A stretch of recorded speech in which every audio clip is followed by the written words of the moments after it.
നമസ്കാരം പ്രിയമുള്ളവരെ, എല്ലാവർക്കും ഒരിക്കൽ കൂടി എൻ വീഡിയോയിലേക്ക് ഹാർദമായ സ്വാഗതം.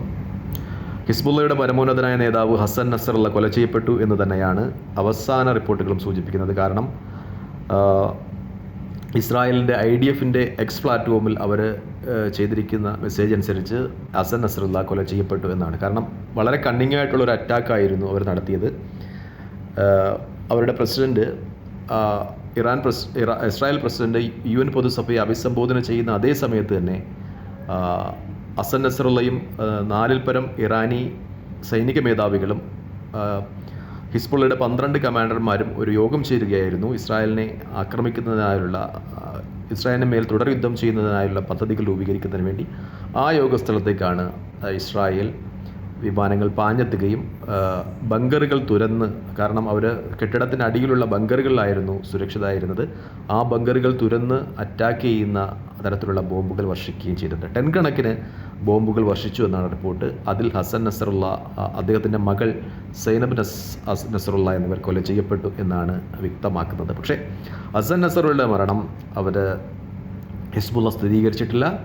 പക്ഷേ അദ്ദേഹത്തിന് പരിക്കേറ്റു എന്ന് പറയുന്നുണ്ട്. അദ്ദേഹത്തിൻ്റെ പരിക്ക് ഗുരുതരമാണെന്ന് പറയുന്നുണ്ട്.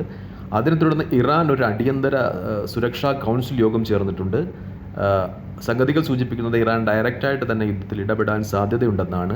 ഈ സുരക്ഷാ കൗൺസിലിൻ്റെ നിർദ്ദേശമനുസരിച്ച് ഇറാനിലെ സുപ്രീം കൗൺസിൽ യോഗം ചേരുകയും ആ സുപ്രീം കൗൺസിലിൻ്റെ നിർദ്ദേശമനുസരിച്ച് അവരുടെ പരമോന്നത നേതാവായ ആയത്തുള്ള ഖൊമേനിയെ സുരക്ഷിത കേന്ദ്രങ്ങളിലേക്ക് മാറ്റുകയും ചെയ്തു എന്നാണ് റിപ്പോർട്ട്. കാരണം ഇനി ഒരു പക്ഷേ ആയത്തുള്ള ഖൊമേനിയാണ് മുസ്ലിം ഷിയ വിഭാഗത്തിൻ്റെ ശക്തനായ നേതാവ്. അദ്ദേഹത്തിനെതിരെ അക്രമമുണ്ടാകാൻ സാധ്യതയുള്ളതുകൊണ്ട്, ഇസ്രായേലിൻ്റെ അക്രമമുണ്ടാകാൻ സാധ്യത കൊണ്ട് അദ്ദേഹത്തെ ഏറ്റവും സുരക്ഷിതമായ സ്ഥലത്തേക്ക് മാറ്റി എന്നാണ് റിപ്പോർട്ടുകൾ സൂചിപ്പിക്കുന്നത്. മറ്റൊന്നു കൂടിയുണ്ട്, ഏറ്റവും തന്ത്രപ്രധാനമായ സമയത്താണ് ഇസ്രായേൽ ഇങ്ങനെ ഒരു യുദ്ധത്തിന് വേണ്ടി തയ്യാറാക്കുന്നത്. കാരണം ഹിസ്ബുള്ള നേതൃത്വം ഒരിക്കലും ഇങ്ങനെ ഒരു അക്രമം ഈ സമയത്ത് ഉണ്ടാകുമെന്ന് പ്രതീക്ഷിച്ചിട്ടില്ല. കാരണം ഇസ്രായേലിൻ്റെ പ്രധാനമന്ത്രി UN രക്ഷാസമിതി അഭിസംബോധന ചെയ്യുന്ന സമയത്ത് ഇസ്രായേൽ സൈന്യത്തിന് യുദ്ധത്തിന് നിർദ്ദേശം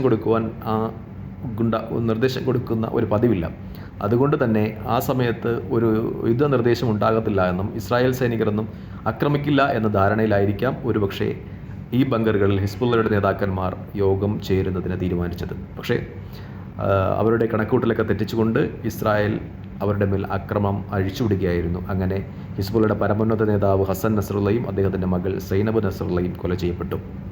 പക്ഷേ യുദ്ധം ഒരിക്കലും ഇങ്ങനെ അവസാനിക്കുന്നു എന്ന് യുദ്ധവിദഗ്ധർ കണക്ക് കൂട്ടുന്നില്ല. കാരണം ഹിസ്ബുള്ള അത്രമേൽ ശക്തമായ സൈനിക വിഭാഗമാണ്. ഒരു കമാൻഡർ പോയാൽ വേറൊരു കമാൻഡർ വരും എന്നാണ് യുദ്ധവിദഗ്ധർ കണക്കാക്കുന്നത്. കാരണം 2016 ഹിസ്ബുള്ള ഇസ്രായേൽ യുദ്ധമുണ്ടായപ്പോൾ ഹിസ്ബുള്ളയുടെ കേന്ദ്രങ്ങളിലേക്ക് പാഞ്ഞു കയറി ഇസ്രായേൽ അവിടെ ചെന്നുവെങ്കിലും പിന്നെ അവിടെ പെട്ടുപോകുന്ന അവസ്ഥയാണ് ഇസ്രായേലിനുണ്ടായത്. പിന്നെ 2016 അവിടെ നിന്ന് തല വലിച്ച് ഓടി രക്ഷപ്പെടേണ്ട അവസ്ഥയാണ് ഇസ്രായേലിനുണ്ടായത്. ഇങ്ങനെ ഒരു കരയുദ്ധമുണ്ടായാൽ അങ്ങനെ ഒരു സ്ഥിതി തന്നെ സംജാതമാകുമെന്നാണ് യുദ്ധവിദഗ്ധർ വിലയിരുത്തുന്നത്. കാരണം ഇപ്പോൾ തന്നെ ഇസ്രായേലിൻ്റെ 1.5 ലക്ഷത്തിലധികം ടാങ്കുകൾ ലെബനൻ അതിർത്തിയിലേക്ക് വിന്യസിപ്പിച്ചിട്ടുണ്ട്.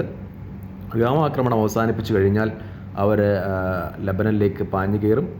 ഹിസ്ബുള്ളയുടെ കേന്ദ്രങ്ങൾ കരസേനയെ വിട്ട് ആക്രമിക്കും. ഇപ്പോൾ തന്നെ IDFൻ്റെ പ്രതിരോധ മന്ത്രിയൊക്കെ, ഇസ്രായേലിലെ പ്രതിരോധ മന്ത്രിയൊക്കെ പറഞ്ഞു കഴിഞ്ഞു ലബനാനിൽ തങ്ങളുടെ സൈന്യത്തിൻ്റെ ബൂട്ടുകൾ പതിയുമെന്ന്. ആ ബൂട്ടുകൾ പതിഞ്ഞതിന് ശേഷമുള്ള അവസ്ഥ ഇസ്രായേലി സൈനികർക്ക് സുരക്ഷിതമായിരിക്കില്ല എന്നാണ് അന്താരാഷ്ട്ര മാധ്യമങ്ങളും യുദ്ധവിദഗ്ധരും ഒക്കെ വിലയിരുത്തുന്നത്. കാരണമെന്ന് വെച്ചാൽ ഹിസ്ബുള്ള എന്ന് പറയുന്നത് ഗറില്ല യുദ്ധവിദഗ്ധരാണ്. അവർ രാജ്യത്തിൻ്റെ ഉടനീളം തുരങ്കങ്ങൾ തീർത്തിട്ടുണ്ട്. ഗറില്ല യുദ്ധമാർഗത്തിൽ യുദ്ധം ചെയ്യുന്നത് ലോകത്തെ ഏറ്റവും ശക്തമായ സൈനിക വിഭാഗമാണ് ഹിസ്ബുള്ള. മാത്രമല്ല ഹിസ്ബുള്ളയ്ക്ക് വളരെ പരിചിതമാണ് ലബനാനിലെ ഓരോ തെരുവുകളും ഗ്രാമങ്ങളും. അപ്പോൾ ഒരുപക്ഷെ അവർക്ക് വളരെ കണ്ണിങ്ങായിട്ട് വളരെ സക്സസ്ഫുള്ളി ഈ ഇസ്രായേലിനെതിരെ യുദ്ധം ചെയ്യാൻ കഴിയും.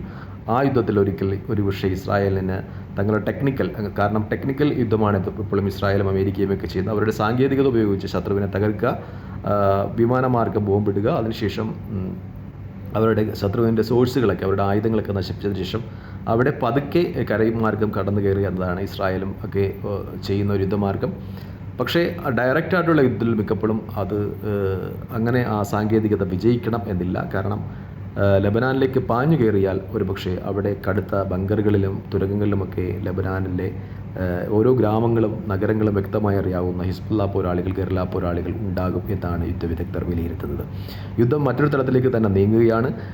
ഹിസ്ബുള്ള നേതാവ് കൊല ചെയ്യപ്പെട്ടു എങ്കിലും അതിനുശേഷവും കൊല ചെയ്യപ്പെട്ടു എന്ന് ഇസ്രായേൽ അവകാശപ്പെട്ടതിന് ശേഷം 75 പരം മിസൈലുകൾ ഇസ്രായേലിൻ്റെ വിവിധ ഭാഗങ്ങളിലേക്ക് കടന്നു ചെന്നു എന്നാണ്, ഹിസ്ബുള്ളയ്ക്ക് വിക്ഷേപിക്കാൻ കഴിഞ്ഞു എന്നാണ് പാശ്ചാത്യ മാധ്യമങ്ങൾ വിലയിരുത്തുന്നത്.